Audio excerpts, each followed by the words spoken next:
हृदय शीतल होता जाएगा, चित्त संशय रहित होकर समाधान को प्राप्त हो जाएगा। ये मन, ये इंद्रियां निगम अनुशासन और गुरु अनुशासन में रहना पसंद नहीं करती, इसीलिए दुर्गति, बंधन, अपयश, नाना प्रकार की हृदय जलाने वाली चेष्टाएं ये चलती रहती है।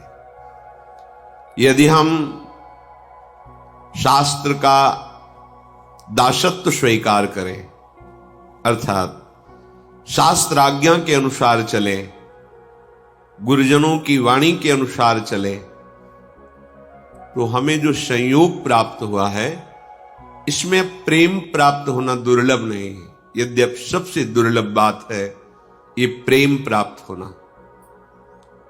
मोक्ष से भी अनंत गुना सुख श्री प्रिया प्रीतम की रूप माधुरी, लीला माधुरी, गुण माधुरी जहां बरस रही है, ऐसे चिदानंदमय धाम में चिदानंद बपू धारण करके उनकी सेवा में संलग्न रहना, इससे बड़ा कोई सुख नहीं है।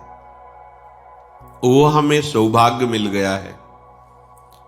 बस हमें सावधान रहना है कि हमसे कोई ऐसा आचरण न बन जाए, कोई ऐसी चेष्टा न बन जाए कि जो हम इस महासुख से इस जन्म में वंचित रह जाएं।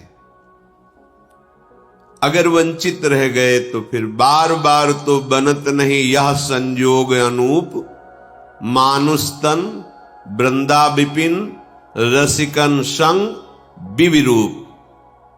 ये युगल चंद्र का चरण आश्रय जो प्राप्त हुआ है ये बहुत ही दुर्लभ है। अब हमारे लिए और कुछ दुर्लभ नहीं रह गया, जो प्राप्त है उसमें अपनी चित्त वृत्ति को समाहित करना है। पूरा बल वृंदावन प्रदान करता है, आपको केवल सावधान रहना है। श्रीपाद कह रहे हैं, पापात्मा पुण्यवान वा प्रसरदपयशाः कीर्तिमान वा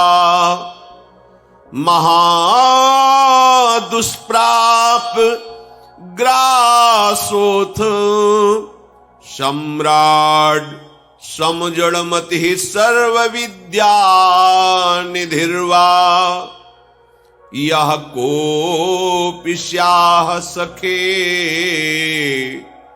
नो गणे कथमपीक्षस्व वृंदावनम तच्छिंधि छिंदी स्वपाशान गुरु निगम गिरा स्वीय मोहैक सिद्धान।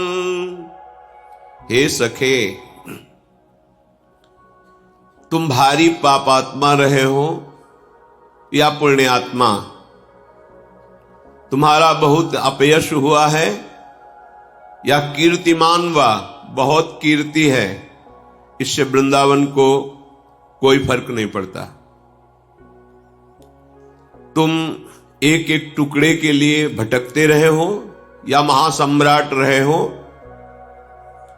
वृंदावन इन सब बातों को नहीं देखता। वृंदावन देखता है कि इसने मेरा आश्रय लिया है। बहुत ध्यान से सुनिए, पूर्व में तुम क्या रहे हो इससे वृंदावन का कोई मतलब नहीं। तुम पापी रहे हो, पुण्यात्मा रहे हो, दरिद्र रहे हो या सम्राट रहे हो, मूर्ख रहे हो या विद्वान रहे हो, इनसे कोई फर्क नहीं पड़ता वृंदावन को। अब आपने आश्रय ले लिया है, अब फर्क पड़ेगा। ध्यान देने का विषय है।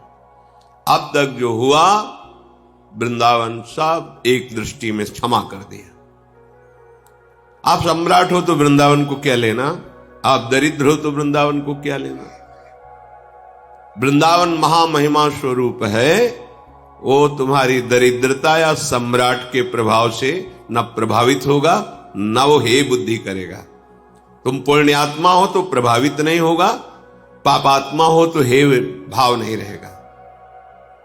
जड़ बुद्धि हो या बहुत विद्वान हो, कोई फर्क नहीं पड़ता। अब आपको श्रीधाम वृंदावन का आश्रय मिल गया है, श्रीधाम वृंदावन का दर्शन मिल गया है।